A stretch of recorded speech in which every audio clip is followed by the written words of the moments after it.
একটা রাজনৈতিক দল হিসাবে এদেরকে বলা যায় না। আমরা ছোট ছিলাম, রক্ষী বাহিনীর অত্যাচার দেখেছি। যখন পিটিআই স্কুলে পড়তাম এই রক্ষী বাহিনীর অত্যাচার দেখেছি, নির্যাতন দেখেছি। মুজিব বাহিনীর অত্যাচার দেখেছি, নির্যাতন দেখেছি। দুর্নীতি দুঃশাসনে তারা এই জাতির উপর স্বাধীনতার পর থেকে এমন কিছু নিয়ন্ত্রণ ছিল, সাধারণ মানুষ তো তাদের কাছে জিম্মি ছিল, কথা বলার সুযোগ ছিল না। ৭৪-এর দুর্ভিক্ষ, যারা জাগরণ করেছেন, যারা মোস্ট সিনিয়র, তারা সেই দুর্ভিক্ষে কাহিনী সম্পর্কে খুব বেশি অবগত।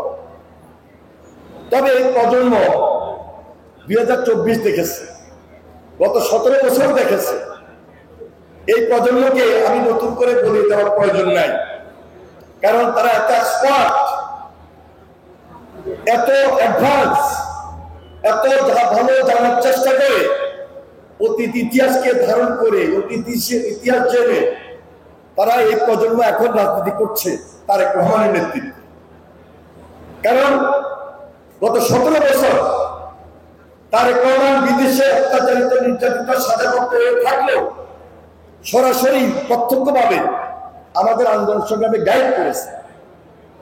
শুধু দলকে একত্রিত করেন নাই, দেশকে একত্রিত করেছেন, সকল রাজনৈতিক দলকে একত্রিত করেছেন। আপনাদের ধারণা আছে, আপনাদের জানা আছে, আপসীন দেশনেত্রী বেগম খালেদা জিয়া শুধু ১৭ বছরেই নয়,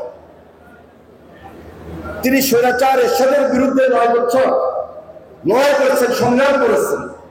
এবং আমরা যারা ছাত্র ছিলাম সে সময় ঢাকা বিশ্ববিদ্যালয় থেকে শুরু করে সারা বাংলাদেশে বেগম খালেদা জিয়ার হাতকে শক্তিশালী করার মধ্য দিয়ে আমরা এরশাদের মতো স্বৈরশাসককে বিদায় করেছি। ৯৬ সালে হাসিনা ১৭২ দিন ৭৩ দিন হরতাল করেছিল, আমাদেরকে শান্তিতে থাকতে দিবে না, এমন ভাবে অত্যাচার নির্যাতন করে এই দেশের প্রশাসন, এই দেশের পুলিশ, তাদের নেতা কর্মী এবং সর্বশেষ জুলাই আন্দোলন পর্যন্ত ১৭ বছর সহ হেলমেট বাহিনীকে দিয়ে, ছাত্রলীগ সন্ত্রাসীদেরকে দিয়ে যেভাবে অত্যাচার নির্যাতন করেছিল, আজকে ৫ তারিখের পরে আমি মনে করি সেই অধ্যায়টি সবাই ভুলে যাওয়ার কথা নয়। হাসিনার অত্যাচার দেশকে ধ্বংস করে দিয়েছে, দেশের স্বাভাবিক রাজনীতি ছিল না, সাধারণ মানুষ স্বাভাবিকভাবে চলাফেরা করতে পারে নাই।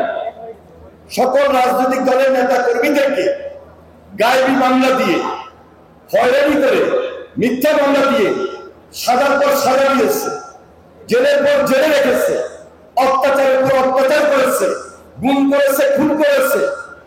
সর্বশেষ জুলাই আন্দোলনে শহীদ হয়েছে এই যে গডফাদার তাহের বাহিনীর বাসা থেকে উপর্যু করে যেভাবে পরিদর্শন করা হয়েছিল, আমরা ভুলে যাই নাই। তবে আজকে ৫ তারিখের পর, ৫ আগস্টের পর প্রায় ১ বছরের একটু বেশি হয়েছে, সকল রাজনৈতিক দল ঐক্যের জায়গায় খুব ভালোভাবে আছি। যে ঐক্যটা নিয়ে ফ্যাসিবাদের বিরুদ্ধে লড়াই করেছি সেই জায়গায় আছি? আমি তো দেখি না। কারণটা কি? সমস্যাটা কোথায়? কেন আজকে ডাকসুর বিপি নুরুর রক্তাক্ত হতে হয়? নুরুর উপর আঘাত করে করেছে, এটা খুঁজে বের করতে হবে। এটা আরেকটা ষড়যন্ত্র। এই ষড়যন্ত্র বাংলাদেশের বিরুদ্ধে, এই ষড়যন্ত্র বাংলাদেশের স্বাধীনতা সার্বভৌমত্বের বিরুদ্ধে, এই ষড়যন্ত্র সামনে যে ফেব্রুয়ারিতে নির্বাচন হওয়ার কথা, এই নির্বাচনের বিরুদ্ধে।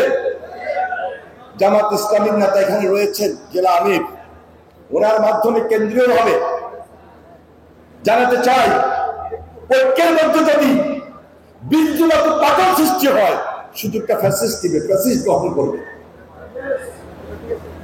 সুযোগটা ষড়যন্ত্রকারীরা নিবে, যারা দেশের শত্রু, যারা স্বাধীনতা সার্বভৌমত্বের শত্রু। তাহলে আজকে জুলাই আন্দোলনের যে প্রজন্ম, জুলাই আন্দোলনের যে রাজনৈতিক দল, সবাই মিলে যে ঐক্যের জায়গায় ছিলাম, সেই ঐক্য আবারও আমাদের মধ্যে দৃঢ় ঐক্য সৃষ্টি করে এই বাংলাদেশকে রক্ষা করতে হবে, এটা নৈতিক দায়িত্বের মধ্যে পড়ে। কারণ আজকে আওয়ামী লীগ বসে নেই, পার্শ্ববর্তী দেশ বসে নাই, হাজার হাজার কোটি কোটি টাকা পাচার করেছে, সেই টাকা দিয়ে আজকে জাতিকে অবরুদ্ধ করে রেখে ষড়যন্ত্রের বীজ নতুন ভাবে বপন করে আমাদের নির্বাচনকে বাঞ্চাল করে দিতে চায়।